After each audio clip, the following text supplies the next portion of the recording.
देखिए RUHS BSc nursing entrance exam के previous year physics के क्वेश्चन को देखने वाले हैं। ठीक है, तो आज की जो वीडियो है आप जो है पूरा देखिएगा, जिससे कि आपके जो क्वेश्चन है वो अच्छे से सॉल्व हो जाए और अगर ये क्वेश्चन रिपीट होते हैं तो आप जो है उन्हें अच्छे से अटेम्प्ट कर पाएँ। ठीक है, तो आइए चलिए स्टार्ट करते हैं अपने वीडियो को।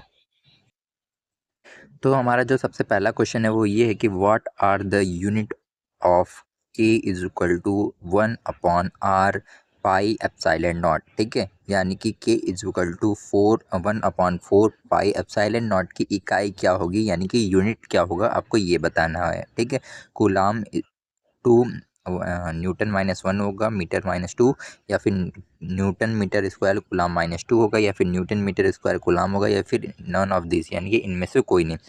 तो आपका जो करेक्ट आंसर होगा वो होगा आपका ऑप्शन नंबर बी। ठीक है, न्यूटन मीटर स्क्वायर कूलाम -2। ठीक है, ये जो है वो करेक्ट आंसर है इस क्वेश्चन का। ठीक है, आइए चलते अपने नेक्स्ट क्वेश्चन पे। हमारा जो नेक्स्ट क्वेश्चन है वो ये है कि the dimension of electric resistance is, यानी कि विद्युत प्रतिरोध का आयाम है ML² T-3 A-2, या ML²T A-3, या फिर ML T-2, या फिर MLT² A-1। ठीक है, तो क्या है स्क्वायर यानी कि 2। ठीक है, तो आपका जो करेक्ट आंसर है विद्युत जो प्रतिरोध होता है उसका जो डायमेंशन होता है वो होता है आपका ML²T-3 A-2। ठीक है, यानी कि जो आपका ऑप्शन नंबर ए है वो करेक्ट आंसर है इस क्वेश्चन का। ठीक है, आइए चलते अपने नेक्स्ट क्वेश्चन पे। हमारा जो नेक्स्ट क्वेश्चन है वो ये है कि at magnetic poles the angle of dip is, यानी कि चुंबकीय ध्रुवों पे झुकाव कोण होता है।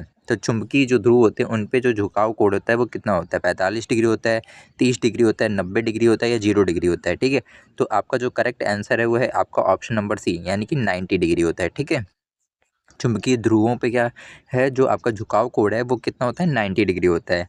आइए चलते हैं अपने नेक्स्ट क्वेश्चन पे। हमारा जो नेक्स्ट क्वेश्चन है वो ये है कि the wavelength of matter waves is independent of, यानी कि पदार्थ तरंगों की तरंग दैर्घ्य स्वतंत्र होती है।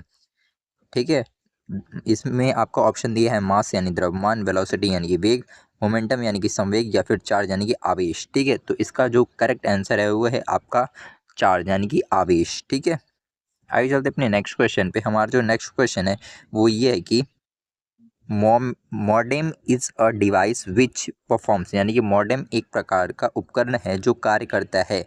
तो मॉडेम जो उपकरण होता है, जो डिवाइस होता है, वो किस चीज़ का कार्य करता है, आपको ये बताना है। मॉड्यूलेशन का, फिर डीमॉड्यूलेशन का, या फिर बोथ ए एंड बी, या फिर रेक्टिफिकेशन यानी कि सुधार का। तो किस चीज़ का जो है मॉडेम कार्य करता है वो आपको बताना है। तो आपका जो करेक्ट आंसर है वह है बोथ ए एंड बी। ठीक है, यानी कि जो मॉडेम होता है वो आपका मॉड्यूलेशन का भी काम करता है और डीमॉड्यूलेशन का भी काम करता है। ठीक है, आइए चलते अपने नेक्स्ट क्वेश्चन पे। हमारा जो नेक्स्ट क्वेश्चन है वो ये है कि the energy equivalent of one atomic mass unit is, यानी कि एक परमाणु द्रव्यमान इकाई के समतुल्य ऊर्जा है।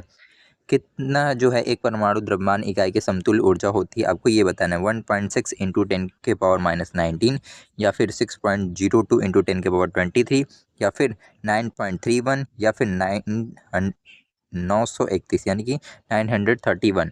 तो आपका जो करेक्ट आंसर है वो है आपका ऑप्शन नंबर डी। ठीक है, आपका जो है ऑप्शन नंबर डी है जो है वो करेक्ट आंसर है इस क्वेश्चन का। ठीक है,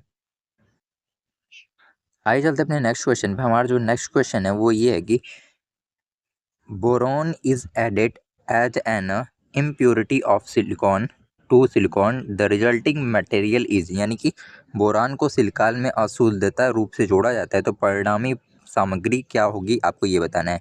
n type semiconductor, p type semiconductor, या फिर इंट्रिंसिक सेमीकंडक्टर, या फिर नन ऑफ दिस, यानी कि इनमें से कोई नहीं।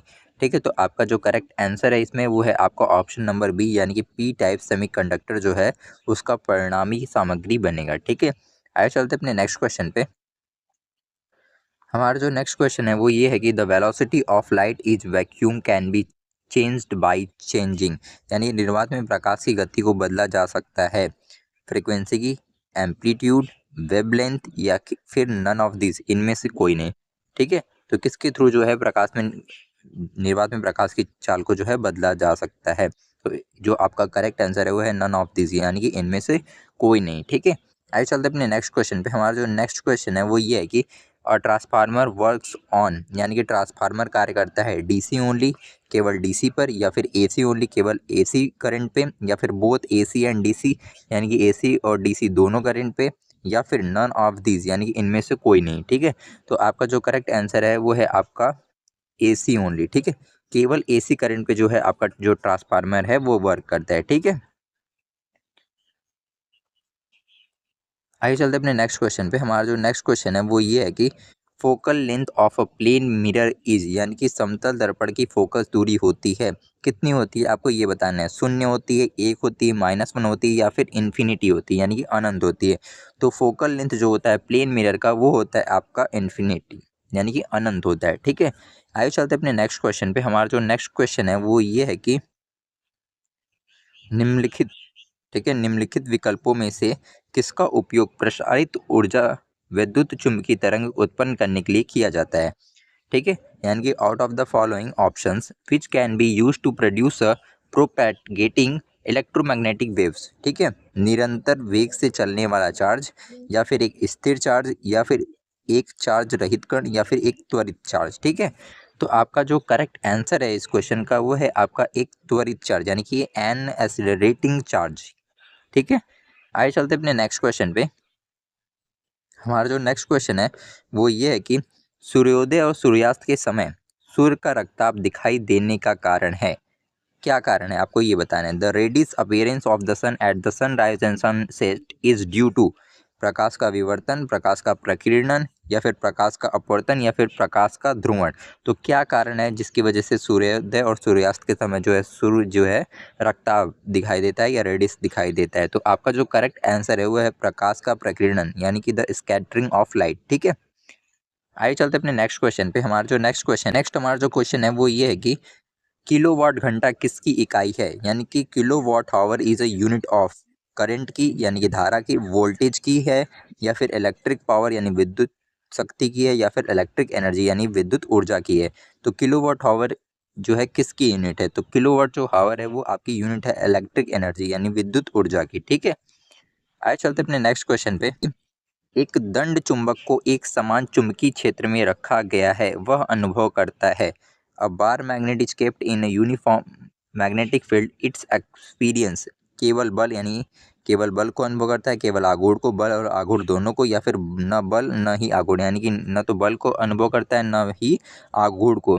तो आपका जो करेक्ट आंसर है वो है अ टॉर्क बट नो फोर्स यानी कि केवल बल आघूर्ण को जो है वो अनुभव करता है। ठीक है, आइए चलते हैं अपने नेक्स्ट क्वेश्चन पे।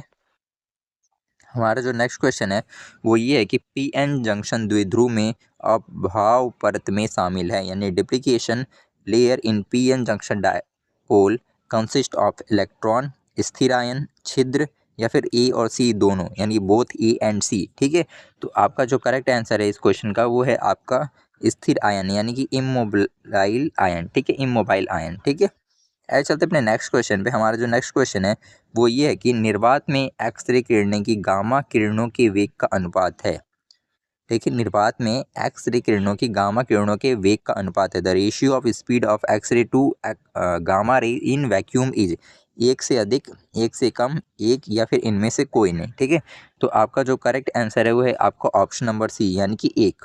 क्या अनुपात है, एक अनुपात है। ठीक है, आइए चलते अपने नेक्स्ट क्वेश्चन पे। हमारा जो नेक्स्ट क्वेश्चन है वो ये है कि हाइड्रोजन बम किस सिद्धांत पर कार्य करता है। Hydrogen bomb works on the principle of nuclear fusion, या फिर बीटा डिक्ले, या फिर न्यूक्लियर फ्यूजन, या फिर इनमें से कोई नहीं। तो आपका जो हाइड्रोजन बम होता है वो किस सिद्धांत पे काम करता है, तो हाइड्रोजन बम जो है वो न्यूक्लियर फ्यूजन यानी कि नाभिकीय संलयन के सिद्धांत पे काम करता है। ठीक है, आइए चलते अपने नेक्स्ट क्वेश्चन पे। हमारा जो नेक्स्ट क्वेश्चन है वो ये है कि EM टेली कम्युनिकेशन प्रणाली में तरंगे, ठीक है, यानी कि the EM waves in telecommunication system are, उसमें किस प्रकार की जो TM सिस्टम की कम्युनिकेशन प्रणाली होती है उसमें किस प्रकार की तरंगों का उपयोग किया जाता है, ये पूछना चाहता है आपसे ये क्वेश्चन। पराबैंगनी किरणों का, या फिर सूक्ष्म तरंगों का, या फिर दिश प्रकाश का, फिर इंफ्रारेड रेज का। ठीक है, तो आपका जो करेक्ट आंसर है वो है आपका सूक्ष्म तरंगी यानी कि माइक्रोवेव्स का। ठीक है,